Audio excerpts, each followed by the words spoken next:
hermoso es alabarte, Señor, al iniciar el día. Los ángeles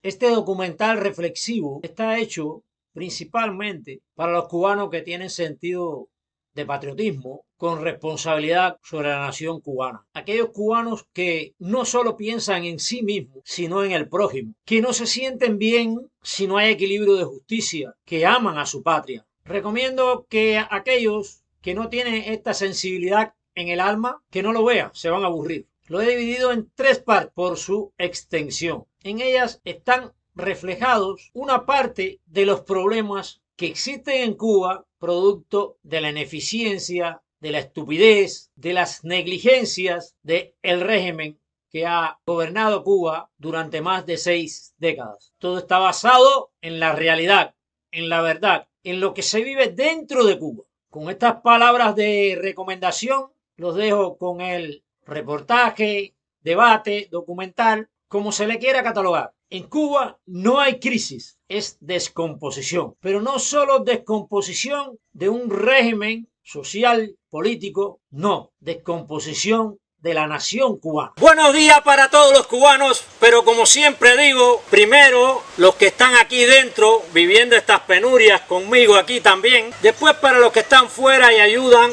y también para los que no ayudan, nuestro saludo, y también va nuestro saludo para los que están en el poder, los que gobiernan, los que han arruinado nuestra nación. Esperamos quizás que un día estén acá compartiendo este espacio democrático de cubanos que hablan de dentro de Cuba. Cuando tú dices la descomposición, yo añado avanzada, porque detrás de estas cosas hay cosas mucho peores, hay intenciones mucho peores y más macabras. ¿Por qué? Como cuando dice, no, el altruismo no, el velo de la solidaridad, del altruismo, el velo. ¿Por qué? Porque realmente no es así.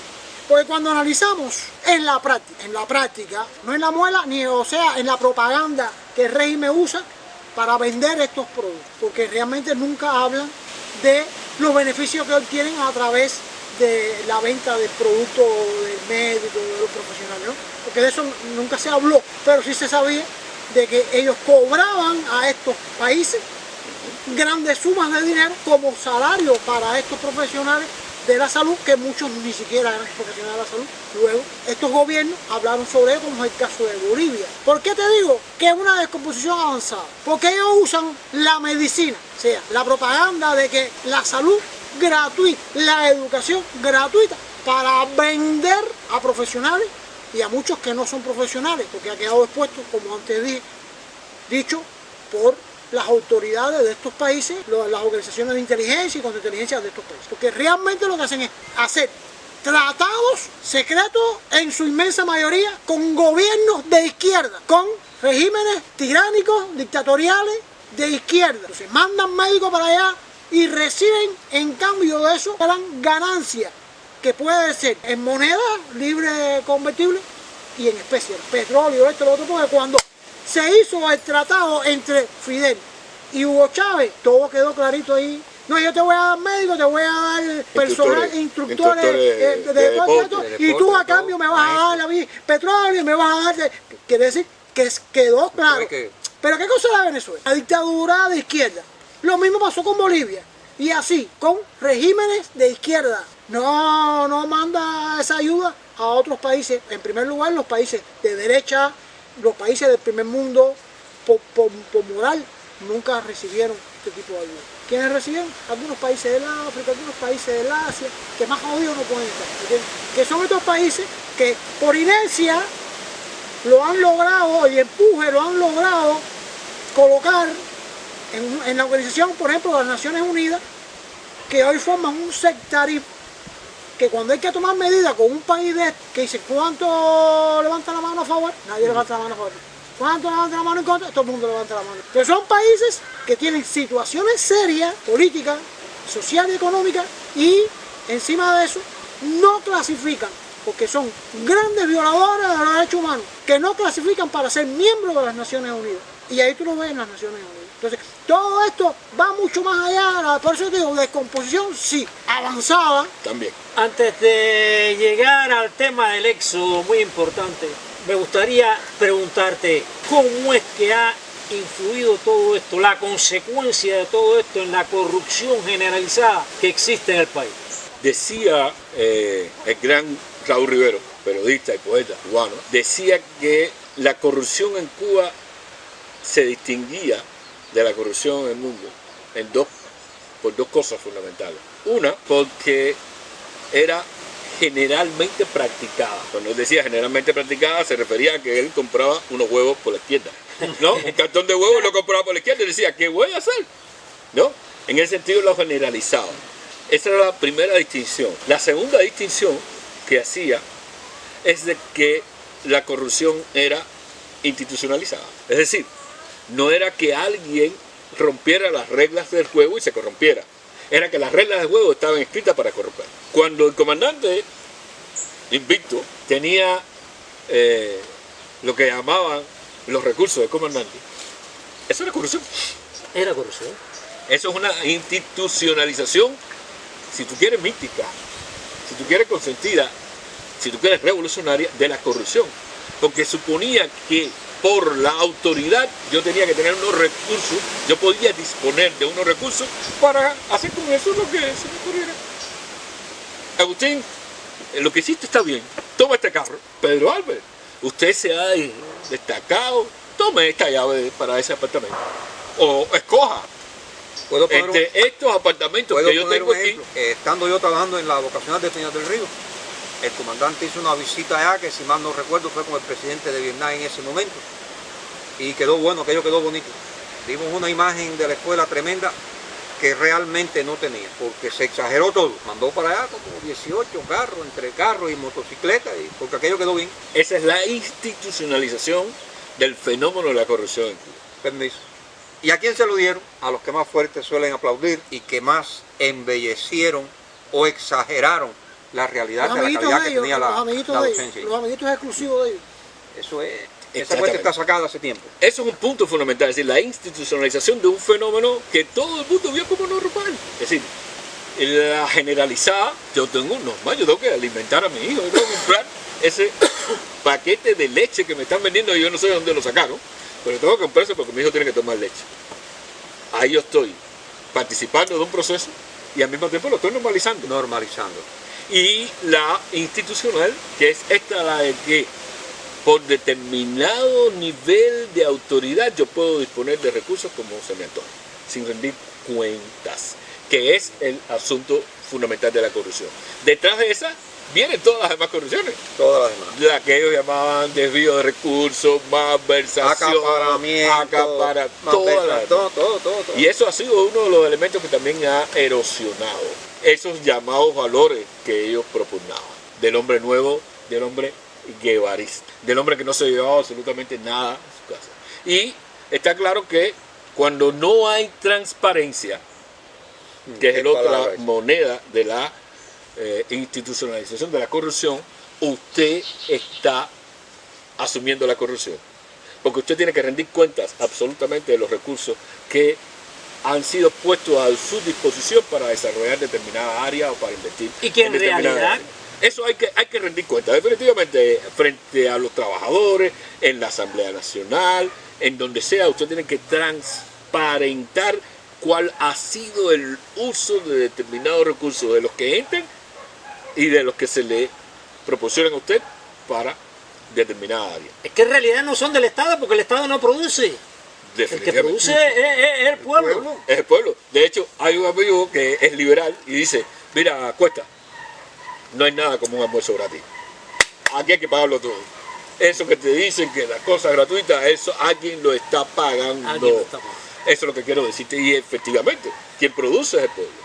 Quien produce son los trabajadores, los que producen los servicios de la sociedad. Sin embargo, ellos han dispuesto totalmente de esos recursos vamos a decirlo así, arbitrariamente. Si uno no quiere decir con una palabra más bonita, a discreción. Esto es lo que yo tengo aquí y yo dispongo de eso. Y por eso se genera ese círculo nada virtuoso de corrupción en todos los niveles de la sociedad cubana. Está claro que alguien lo justifica con que tengo que luchar. Claro. Tengo que sobrevivir. Asombroso. Ahora he visto que además de esa corrupción institucionalizada, está pública en las redes sociales. Es parte de la descomposición. Cualquiera te vende un producto Cualquiera. que es del Estado, que no es ni tan siquiera importado. Pero mira, fíjate en algo fundamental que tiene que ver con la vida aristocrática de cualquier sociedad, que es cómo los hijos disponen de los recursos del Estado. Eso en toquera, lo que pasa es que los reyes y las monarquías europeas, eso está regulado, ¿no? E incluso le vigilan las cuentas a los reyes. Sí, hay una fiscalización. Hay una fiscalización. Pero ese modelo que hoy está fiscalizado, porque son países de leyes, de constitución, donde se respeta, no hace más que heredar el modelo donde los hijos usaban a su antojo los bienes que ponían a su disposición los padres. Oye, pasa por ahí, por el closet ese y coge un fajo ahí que tengo de $1000. El de la izquierda, no me cojas el de la derecha, porque el de la derecha ya lo tengo para otra gente. Entonces, los hijos del poder, ¿de dónde sacan los recursos que disponen? ¿De dónde sacan la posibilidad de correr un Mercedes-Benz, de viajar por el mar Egeo, Dilapidar esos recursos. de montar determinados negocios? ¿De dónde salen esos recursos? Sí, ¿de dónde salen? ¿De dónde salen? Si Porque ellos eso ellos trabajaran no, por un salario, ellos no lo trabajaron. No le daba, la edad no les permite acumular esa cantidad de riqueza, porque son veinteañeros ¿De o dónde treintañeros. ¿De dónde lo sacan? Con 30 años, no es fácil formar una fortuna con 30 años, tienes que ser un genio. Tú tienes que ser un genio. Un genio o un jefe mafioso. O un jefe mafioso, exactamente. Un representante del narcotráfico. Bien, a donde quiero... Aunque ellos son peores que estos que hacen este tipo de corrupción. Son peores porque lo obtienen de la masa trabajadora. Exactamente, o de ese estatus auto-otorgado de representar a los trabajadores, porque nadie los eligió. No, Es que, ¿a quién eligieron? A ver, Los que mandan. Nadie los eligió. Y yo creo que eso es importante para entender, me disculpa que yo trato siempre de ir a la cosa institucional de lo que pasa. Es decir, esa institucionalización de la corrupción es parte de ese proceso. Esto que estamos viendo es parte de esa corrupción institucional, pero que ellos la viven bien. Claro. La nieta de Raúl Castro puso en las redes su negocio privado. La pregunta es, ¿por qué tú tienes ese recurso? ¿De dónde Dime, sacaste ese recurso? ¿de dónde tú tienes esos recursos? ¿De dónde? Cuéntanos, transparéntalo. ¿Quién te dio capital inicial? ¿De dónde salió el capital inicial para que tú pudieras montar, además, casi una tienda gourmet? Es decir, lo que te venden es muy exquisito. Ahí no es cualquier cosa. ¿Entiendes? Entonces, yo creo que desafortunadamente esto ha sido uno de esos elementos de la descomposición del Estado y de cualquier cosa que ellos intenten denominar valores revolucionarios. Cualquier cosa de eso está totalmente descompuesto. Y ya lo viven. Eso es importante que tú lo digas, lo transparentan, ya lo viven como algo normal. Ya, vamos a salir del closet. Han salido del closet la comunidad LGBTI, ¿no? Para arriba, para afuera, la comunidad LGBTI. Usted puede ser homosexual, ¿cuál es el problema? ¿Cuál es el problema? Usted puede, no. Ya, usted es capitalista, ¿cuál es el problema? Vamos a ir saliendo del closet poco a poco. Bueno, vamos a salir nosotros los aristócratas. Ya, ellos son ladrones. Ya, vamos a decir, somos ladrones y ya lo vamos a... Vamos a decirlo y vamos a venderlo y vamos a asociarnos con el capital extranjero, con el capital, sobre todo español, con los que hay no una deuda histórica a zanjar, no es mi perspectiva, pero sí hay que tener en el futuro una discusión fundamental. Hay que tener una discusión fundamental, porque lo que ellos están haciendo es reproducir ese viejo modelo colonial. ¿Entiendes? ese modelo en el que yo vengo, invierto, tengo todos los privilegios y todo eso, y bueno, ¿y dónde están los míos? Dirían los trabajadores, bueno, ese no es mi problema. Este no es mi problema. Dime tú. Yo cuando llegue en ese momento soy radical. Invertiste aquí para proporcionar toda esta catástrofe, bueno, te quedaste sin nada. Bueno, eso es una discusión a tener, ¿no? Claro. Una discusión a Yo tener. creo que Esa es mi eso no opinión. cabe aquí ahora. Pero la discusión hay que tenerla. Sí. Hay En que ese tenerla, sentido, en algún ¿no? momento hay que tenerla. Hay que tenerla. Hay Y yo que tenerla. creo justamente que esto es lo que está pasando. Ya no es una corrupción escondida, es una corrupción desembosada. Ya. Sí, sí, Abierta. abierta. Aquí estamos. No le cabe Y la pregunta duda a es, nadie. y cuando tú protestas dices, ¿y qué pasó? ¿No te gustó? Mira, para ti tengo 10 años, 15 años, 30 años, si te portas mejor, un añito. Te he hecho 5. Con libertad condicional. No, libertad condicional. Pero esto lo hago porque me da la gana. ¿Y qué pasó? Y si tú insistes, como insistes tú, como insiste Pedro, como insiste Alexis, como insisten muchos en Cuba, Puedes hasta morir. tú sabes lo que te puede costar. Puedes hasta morir. Yo me voy por lo que me pueda costar. Perfecto. Hay muchos que han forzado al exilio, ¿no? Muchas voces interesantes que han forzado al exilio justamente por esto. Por denunciar, clarificar, poner ahí en blanco y negro, ya sea con reportajes, con crónicas, con anécdotas de la vida personal, con postales o con análisis económico, desembosar y poner en claro la corrupción institucionalizada de este país. Y eso es otro de los grandes elementos de la descomposición. ¿Cómo ellos van a resolver ese problema? ¿Por qué Gaesa existe? A ver, ¿cuál es el fundamento por el cual los militares que se deben dedicar a la defensa nacional tienen poder económico? A ver, cuénteme eso. Y se dedican al negocio. Cuénteme, porque hay otro amigo común, no voy a mencionar esta vez su nombre, que dice, bueno, yo los prefiero burgueses que asesinos. Que no militan. No, de pronto, ¿no?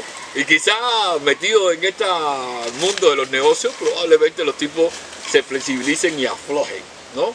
Bueno, está bien ese proceso, yo puedo entenderlo por ahí, pero de todas maneras explícame por qué los militares tienen hoteles. Explícame por qué los militares tienen hoteles más gestionados. No Sí, se sí, vengan sí. con el cuento Por de que ellos supuesto, gestionan bien. por supuesto. Son malos administradores. Sí. ¿Pero por qué lo tienen? Porque no rinden cuenta. Porque no rinden cuenta. En base a todo esto, esto es un mensaje directo al pueblo de Cuba. Que reclamen estos derechos, que le reclamen al gobierno antes de enfocarse en el tema que vamos a tocar ahora, en el éxodo, en la huida, en la escapada. La huida. Un país en fuga. Un país. Un país en fuga. Un país en fuga, un país que huye.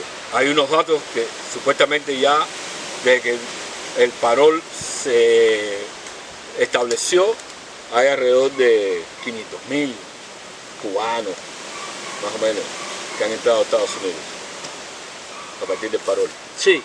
¿no? Ya sea por la llamada CP1 esa que la gente coge en la frontera ahí de México con Estados Unidos, o ya sea directamente desde aquí, desde este país. Y alguien me decía que había 1,5 millones de gente esperando el parol aquí, que están aquí todavía, que no se han arriesgado a eso, que pueden estar en cualquier lugar. Y hay muchos que están ahí en la frontera. Bueno, han sido consecuentes en esa cifra poco, porque yo diría que hay varios millones. Otros que no se han declarado, como tú dices, están en el closet todavía. Están en el closet guardados. Pero están para eso.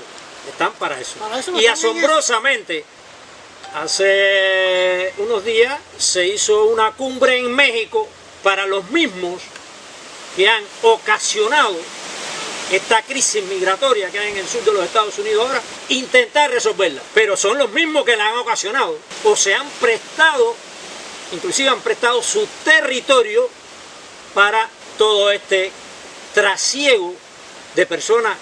Yo digo que es un negocio, se ha convertido en un negocio, el negocio más lucrativo aún que el narcotráfico. Ahí están, se reunieron para intentar solucionar o agravar. Es curioso porque, primero, lo que hubo entre Nicaragua y Cuba fue un pacto Un pacto. autocrático Sí. para facilitarle al gobierno cubano la posibilidad de aflojar la olla de La presión, presión social. Sí, la presión social. ¿no? decir, quitar el visado o no ponerlo, porque hay países que no lo tenían y cuando vieron el flujo de cubanos, rápidamente pusieron el... Sí, pero John Biden y su partido demócrata están apoyando ese proceso y Venezuela por otro lugar está poniendo la aerolínea.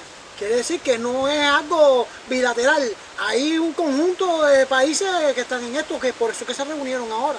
Bueno, pero esta gente se reunió aparentemente para solucionar el problema, los flujos migratorios, que no van a solucionar. De hecho, empezaron a deportar cubanos y de hecho el gobierno mexicano dijo no, paren las deportaciones. Sí. Sí, porque se le creó una cabeza de caballo ya. No solo se le crea una cabeza de caballo, sino que hay un problema serio, como tú. Vas a decir una cosa y ahora vas a decir la otra. Pero ¿cómo tú vas a repatriar a 100.000 personas? Es decir, técnicamente eso es imposible. Técnicamente es imposible repatriar a 100.000 personas. Entonces lo que tú te pones a hacer es a cazar unos cuantos. El que cayó en el Jamo, ya la cacería de gente. Entonces, claro, México para la deportación, por lo menos momentáneamente.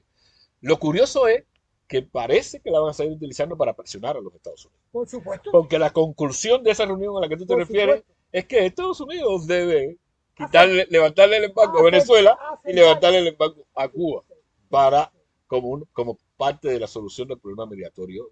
Entonces es trasladar de nuevo el problema no hacia el país que provoca la inmigración, sino al país que recibe con los brazos abiertos prácticamente a los cubanos, a los venezolanos. Y yo creo que eso es un problema que merece como que ser también analizado por parte de la sociedad cubana, ¿no?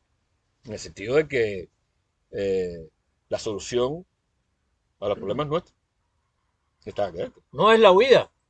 No es la huida. La solución no es la huida.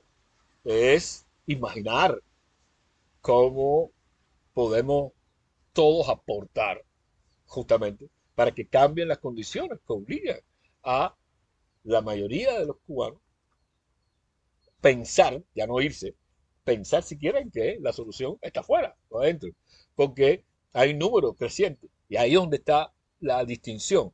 El otro día el incomunicador en jefe, Miguel Díaz-Canel, es el incomunicador en jefe. Tiene un serio problema para comunicar su idea a la sociedad cubana.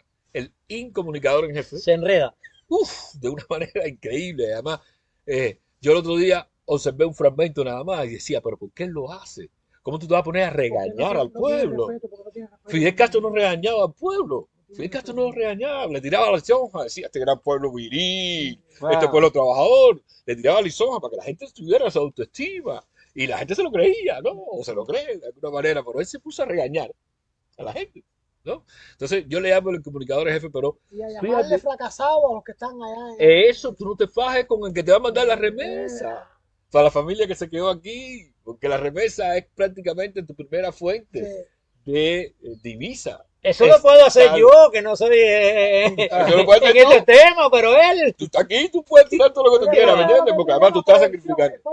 Es parte de la proyección, Pero bien, él decía algo que me llamó la atención, porque quería comparar, justificándose, quería decir que este éxodo, esta migración, esta ola era igual a la que había habido siempre, Camarioca, 65, el 80, 94, y en lo único que coincide es que la gente se va, pero no es lo mismo. No es lo mismo. En primer lugar, la composición del éxodo de 65 de Camarioca, ¿quiénes eran?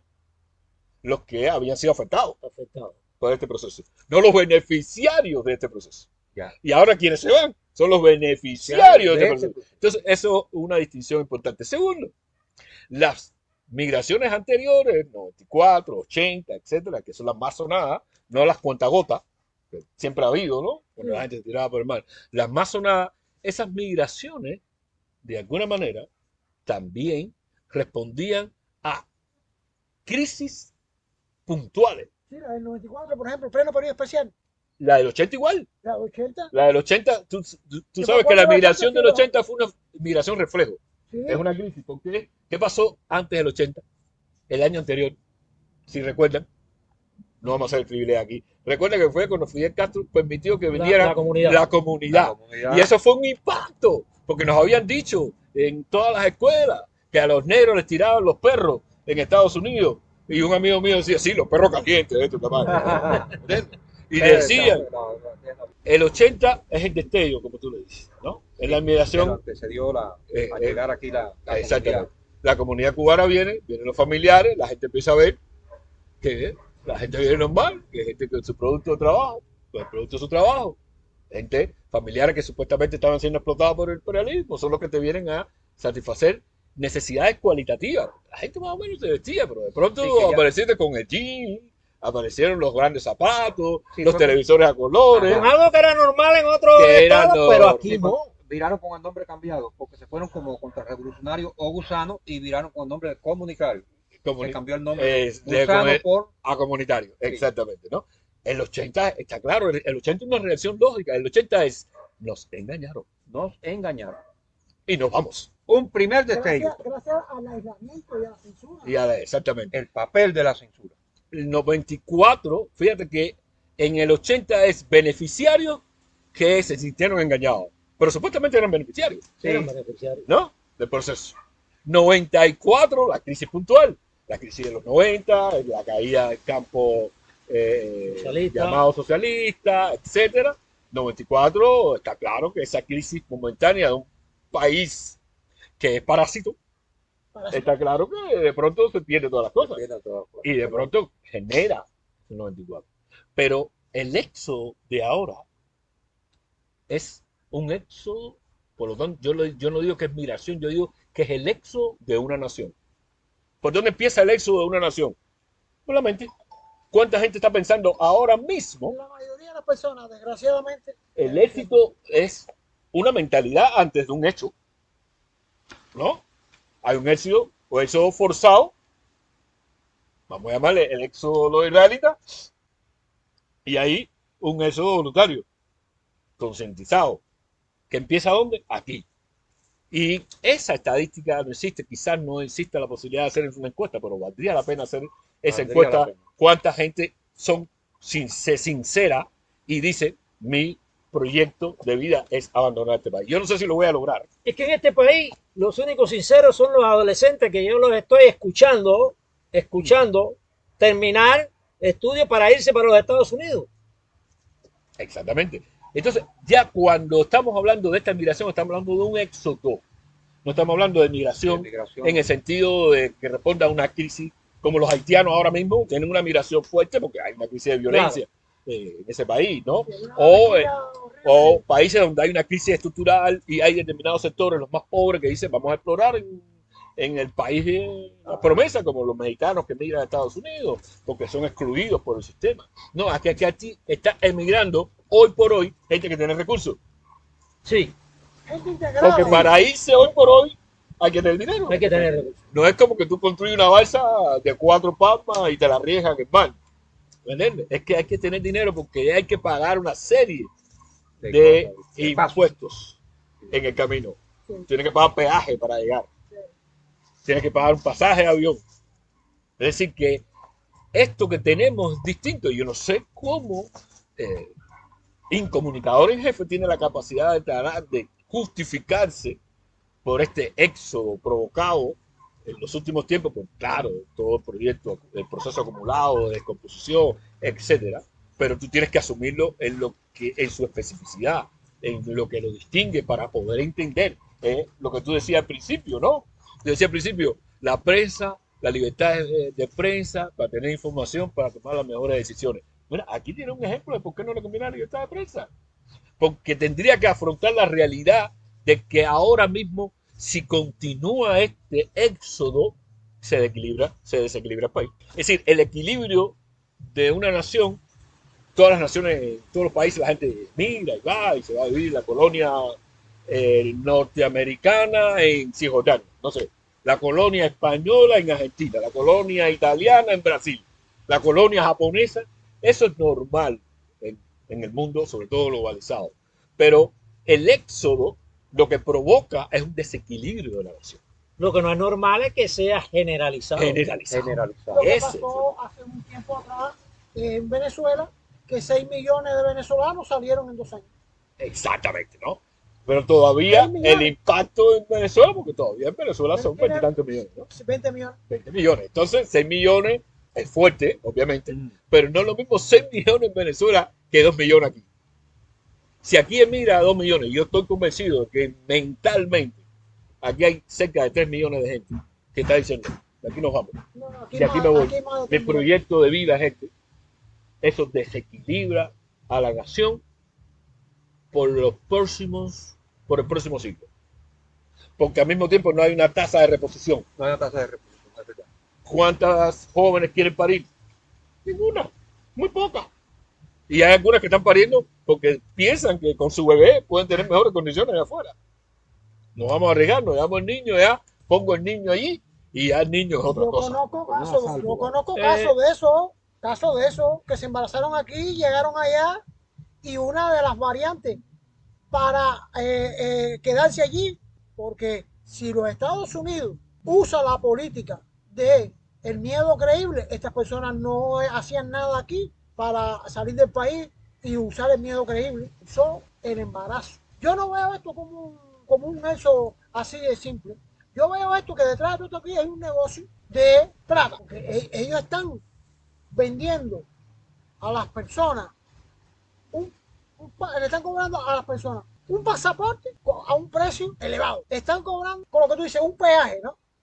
Un pasaje a un país aliado de régimen que está tan mal como este para que los cubanos vayan allí.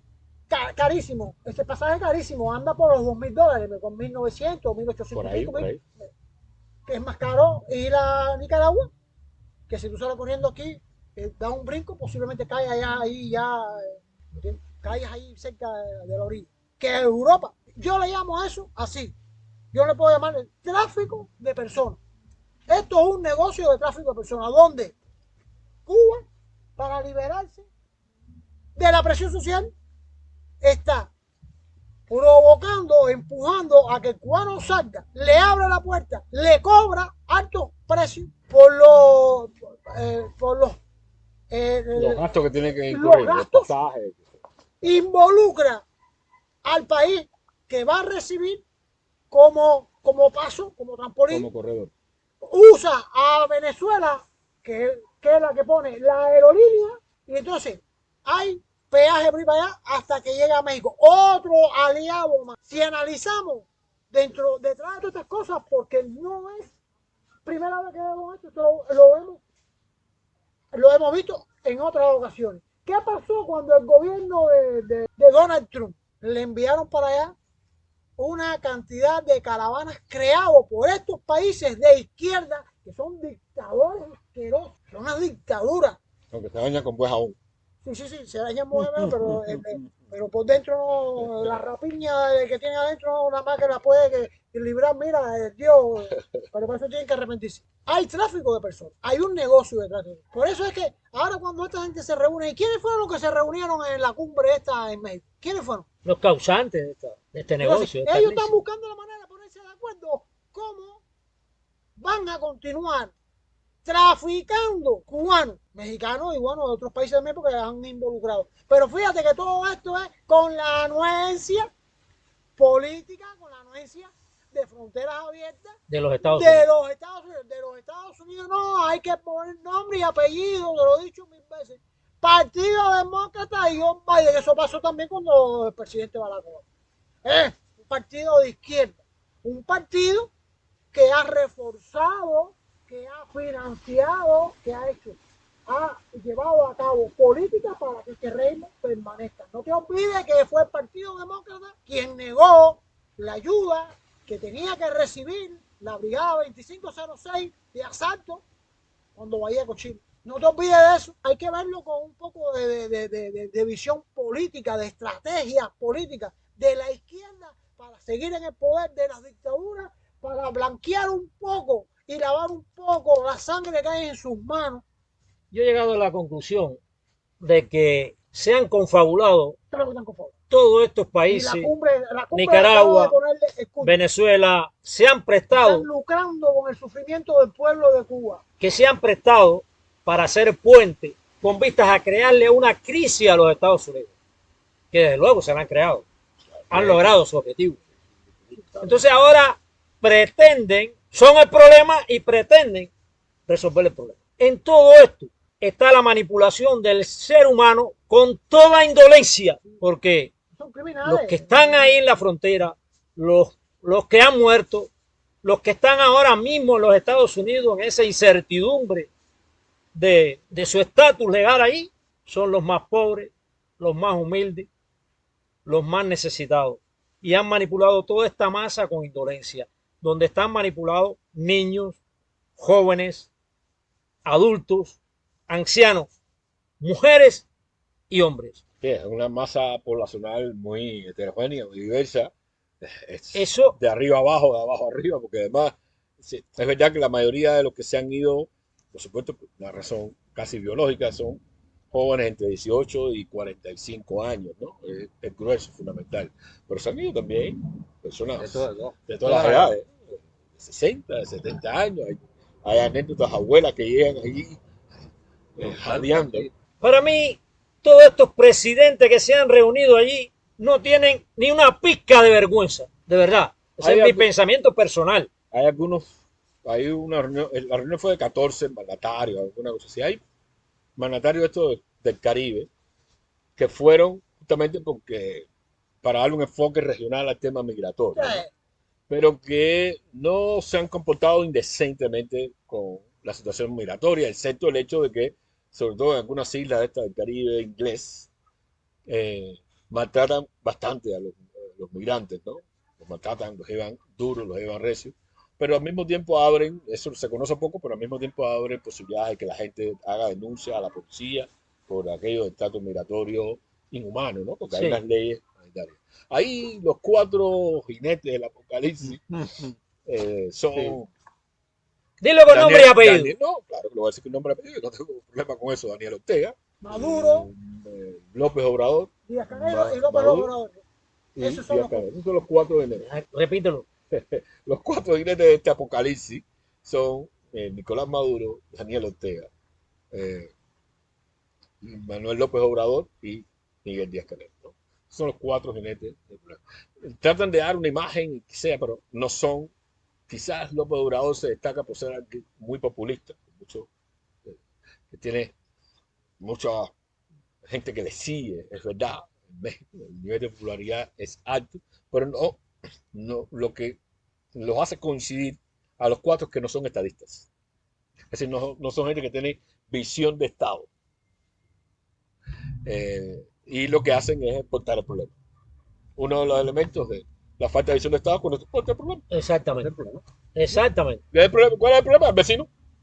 Pero como que el vecino es el dueño de la casa.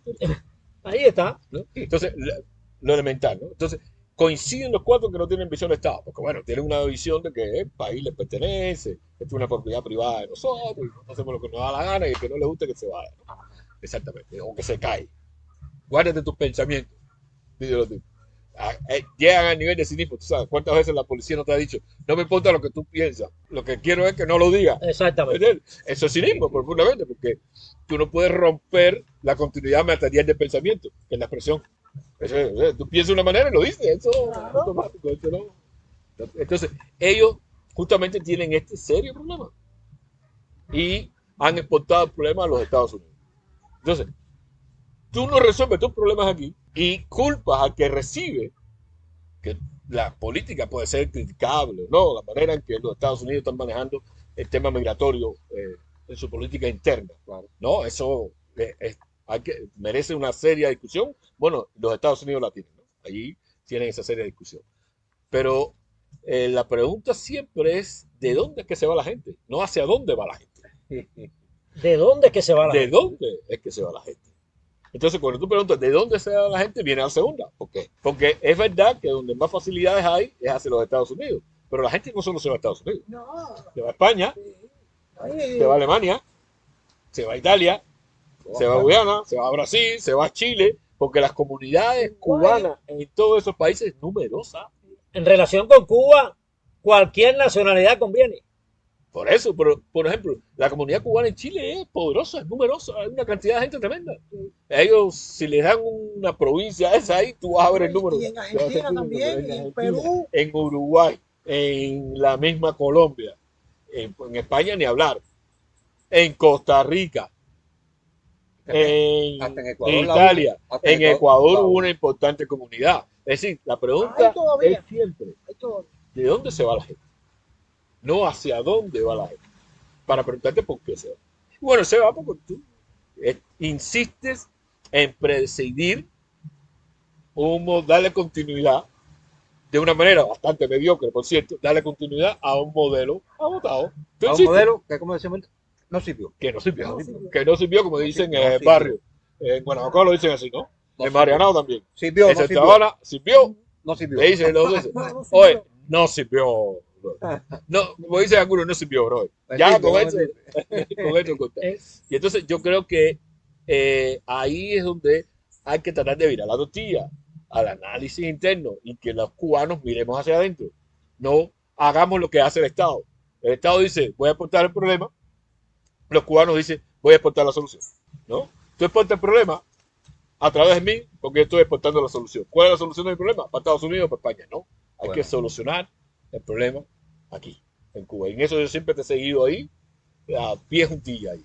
En el caso de Cuba, pensando un poco profundamente, el gobierno manipula todas estas cosas, la economía, la sociedad, los valores, la educación, la salud, porque nosotros dentro de Cuba no hemos sido capaces de crear una fuerza capaz de condicionar al poder, de ponerle condiciones al poder. Dentro de todo esto está la huida, la hipocresía, beneficio personal, todas esas situaciones y divergencias políticas de pensamiento. Pero no hemos podido crear una fuerza capaz de ponerle condiciones al poder, de decirle hasta aquí y ya. Y ya. Y esto es un mensaje para el pueblo de Cuba, para todos, para los que están dentro y para los que están fuera, para todas partes. Si nosotros somos capaces de crear ese tipo de fuerza aquí dentro, pacífica todo el tiempo, somos luchadores pacíficos. Nuestra arma es la palabra, la comunicación, la prensa. Y la articulación pacífica de la Y gente. la articulación Exactamente. pacífica. Y está demostrado que diálogo, conversaciones con el régimen no pueden existir porque no han existido. Nunca han abierto un espacio, algo democrático. Se habla de que en Nicaragua hay dictadura y en Venezuela hay dictadura, pero hay partidos políticos legalizados, aún tienen un pequeño espacio, aunque intenten controlarlo, pero hay partidos políticos de oposición legalizados. En Cuba no hay nada de eso. De 1959 para acá no se ha legalizado ni aún el cristianismo, porque entre comillas hay libertad, entre comillas, libertad de culto. En la realidad hay cientos de presiones sociales, políticas y económicas, sobre todo el desenvolvimiento del cristianismo. Y decía entonces que todavía en Nicaragua y en Venezuela quedan pequeños espacios donde se puede ejercer la palabra. En Cuba no hay ninguno. Y está demostrado que esta dictadura solo entiende cuando se le exige, y se le exige desde la calle, porque nosotros hablamos, pero poco caso nos hace, realmente. Alguna vez por parte del gobierno se ha enfocado a hacer una conversación seria contigo, a ver, No. ¿con quién? Entonces, yo soy partidario de la protesta pacífica en la calle, organizada, cronometrada, sincronizada. Aprovechando días clave como el 10 de diciembre, por ejemplo, el 20 de mayo. Y ahora que hablas del 10 de diciembre, aprovecho esta ocasión para invitar a todos los cubanos, los de dentro, los de fuera, los de arriba, los del medio, los de abajo, para el 10 de diciembre por lo menos salir a las puertas de su casa. Es una buena idea. Hacer algo, hacer Yo- algo el 10 de diciembre. Soy partidario de el malecón habanero. Y de esta forma el gobierno entonces comenzará a entender, porque el 11 de julio no le ha hecho entender nada todavía. Decenas de presos y otros que están en proceso aún. Y que los van a meter presos. Sí, no, seguro. Y O dándole la oportunidad de que escapen también. de la nación. Y ahí los tenemos. Causas de 5 y 10 años por una cosa que fue una contravención. En caso de desorden social, o contravenciones que se resuelven con multas o con trabajo social y los han dicho en términos, es que no encuentro la palabra, acribillado, los han, a ver, búscame una palabra que pueda emplear en términos un poco jurídicos sobre esas personas. Bueno, muy práctico es que han tomado como escarmiento para que los demás conozcan que caca, eso no se hace. Ok, Escarmiento. tú eres uno de los Ejemplarizante. tú eres uno de los sancionados. Yo soy uno. 5 años de privación de libertad. ¿Por qué me dijiste en una ocasión que por unos segundos en que dijiste, 40 segundos y caminé 30, 40 metros, no sé. ¿qué dijiste? ¿Qué ofensa? Fírmeme que yo no soy comunista. Esa fue la ofensa, esa fue la agresión, ese fue el asesinato, Incluso, esa fue la bomba que pusiste. incluso cuando me gritaron, escoria, ponte a trabajar, vago. Yo no respondí de forma ofensiva tampoco. Sencillamente me paré en medio. Mira, tengo callos en las manos de hacer trabajos manuales porque yo no quepo en mi profesión. 5 años de privación de libertad. O el caso de este muchacho que protestó en el Boulevard, el que sacó el cartel. El cativo disidente que No. no. Nativo está en los Estados Unidos. No, se fue ya.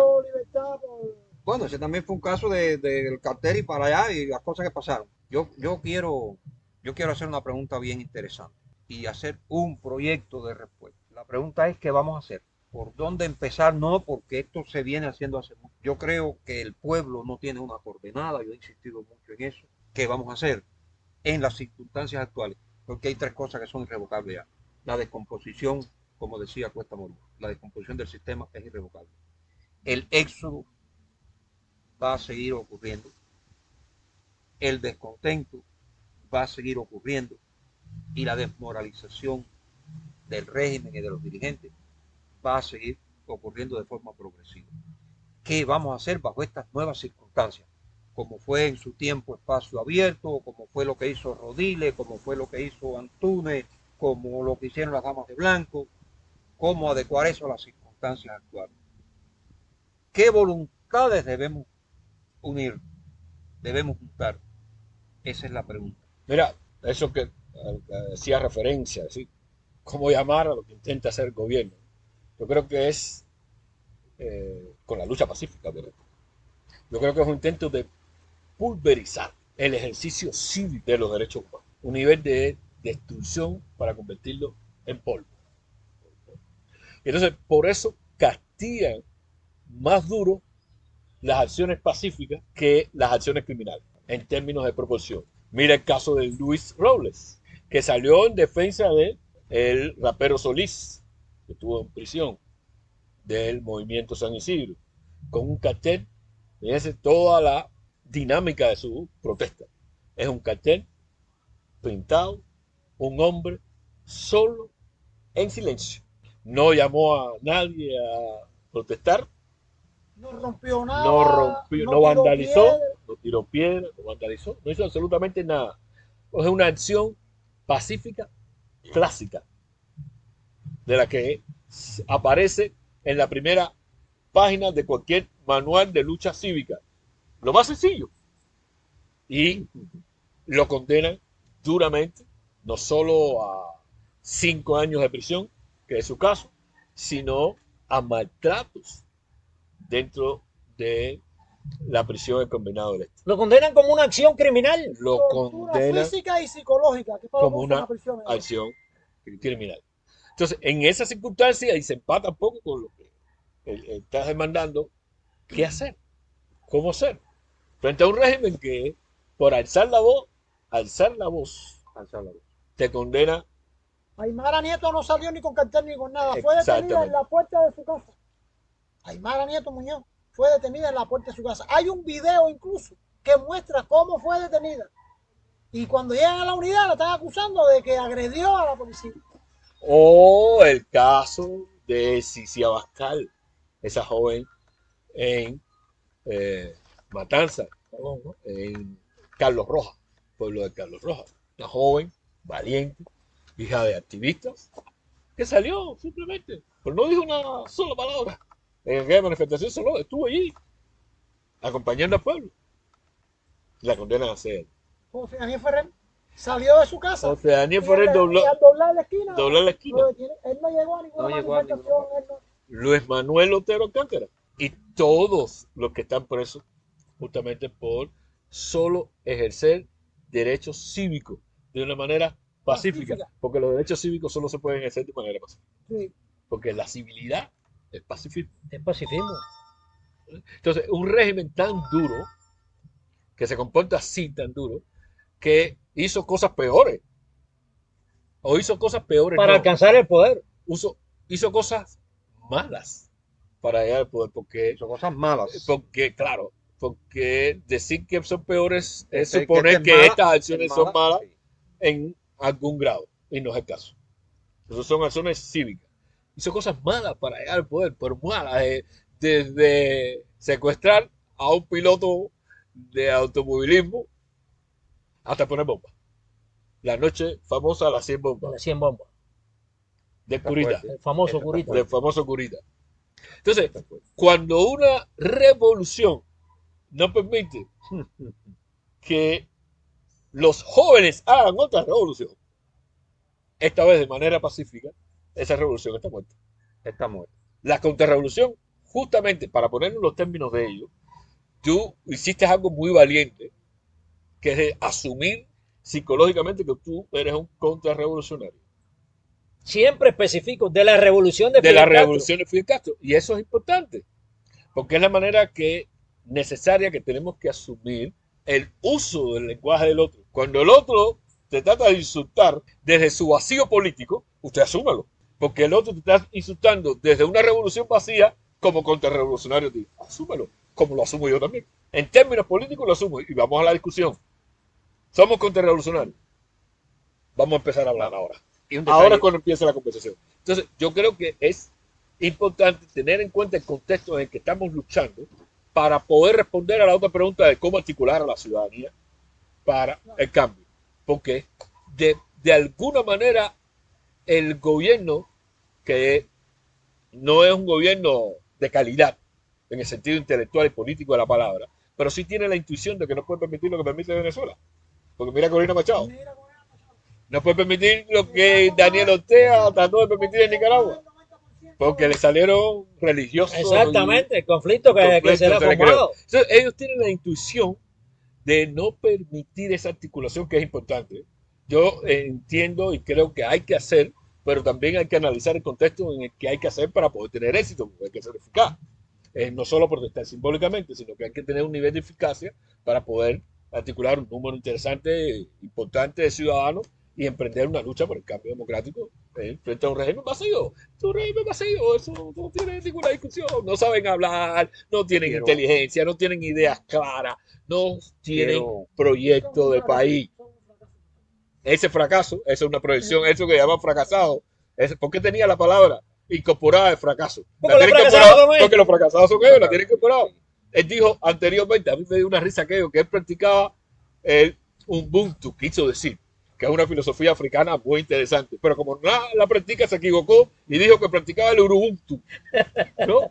Es decir, si tú no tienes incorporado la palabra, no tiene nada que ver contigo. Eso no tiene nada que ver contigo. Eso tú no usas eso. No trates de engañar y aparecerte como un tipo espiritual, un tipo místico. Como uno vaya diciendo, yo sí soy cristiano de verdad, para engañar a la comunidad cristiana para que vote por él y no por María. Bien, frente a un régimen así que trata de pulverizar constantemente el ejercicio de los derechos cívicos, la libertad y los derechos humanos, hay que pensar muy bien cómo articular a la ciudadanía, cómo llegar a la gente y decirle, mire, usted está frente a un régimen vacío. Yo creo que las condiciones están creadas, porque después del 11 de julio las condiciones están creadas. Están creadas. Objetivas y subjetivas. Entonces, hay que buscar la manera.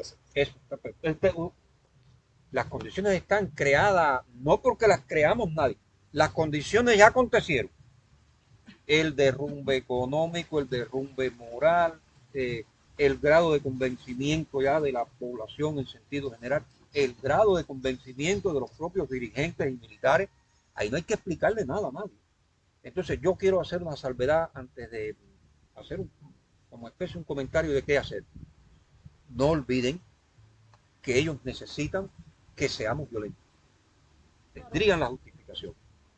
Y segundo, pero eso Es lo que no puede ocurrir. No podemos darnos ese lujo. No. Y lo segundo que ellos necesitan es que seamos vulgares, que seamos déspotas, que seamos, ¿me entiendes? Que seamos ellos. Ellos necesitan que nosotros seamos Sí. ellos. Que seamos como ellos. Por eso yo insisto en que hay que pensar, hay que aunar voluntades, y yo creo que este es el momento. No cuando vayan a volver a coger agua, o cuando cojan sangre, como se dice. Estamos en momentos que no se habían juntado tantas condiciones como ahora. Mira, Te voy a- hay que jugar con todo, ¿ah? Porque esta misma reunión que ellos tienen allí, que están hablando de una cumbre, esto es mentira.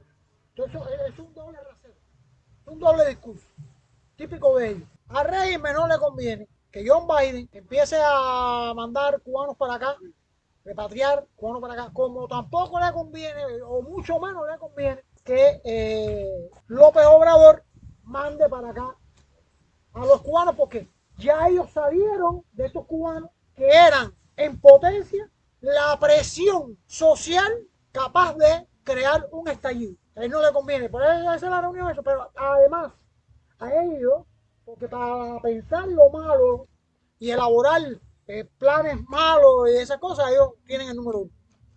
Ahora, precisamente por la mala política que ha llevado a cabo un partido de izquierda como el Partido Demócrata, ahora todos estos cubanos, venezolanos, peruanos que hay ahí en el corredor de la muerte, vamos a decirlo de una manera, en el corredor de la muerte, van a ser usados para tratar de crear situaciones y conflictos durante lo que es inevitable, una próxima administración republicana en los Estados Unidos. Y nada más y nada menos que el que está en la delantera en todas las encuestas nacionales e internacionales es el señor Donald Trump. Como nominado, todavía las Sí, encuestas sí, como sí, nominado como republicano. Como nominado. Bien. Imagínense que el Partido Republicano tome, porque cada día el Partido Demócrata y John Biden son menos populares, son más criticados por la situación que han creado en el país. Inflación, esto, lo otro, qué sé yo, toda la situación que ha creado, que afecta a la seguridad nacional, según dicen algunos expertos allí, con todo el tema este de la frontera abierta, la política de la frontera abierta de John Biden. Cuando coge el Partido Republicano, que es algo que es inevitable, ellos van a estar usando, y si quieren apunten el día, ellos van a usar a todas estas personas para crear aquellos grupos, aquellas caravanas que crearon durante el mandato de Donald Trump, para hacer que van a entrar a territorio estadounidense porque ellos tienen derecho a la libertad y ellos tienen derecho a mejorar su vida, que Donald Trump lo tuvo que decir. No me reclamen a mí, reclámenle a sus presidentes y a sus países, que son un asco. Y eso es realmente lo que hay detrás de todo esto, es eso. Aquí no le conviene que lo regresen para atrás. Van a ser usados para tratar de crear desestabilidad durante la administración republicana.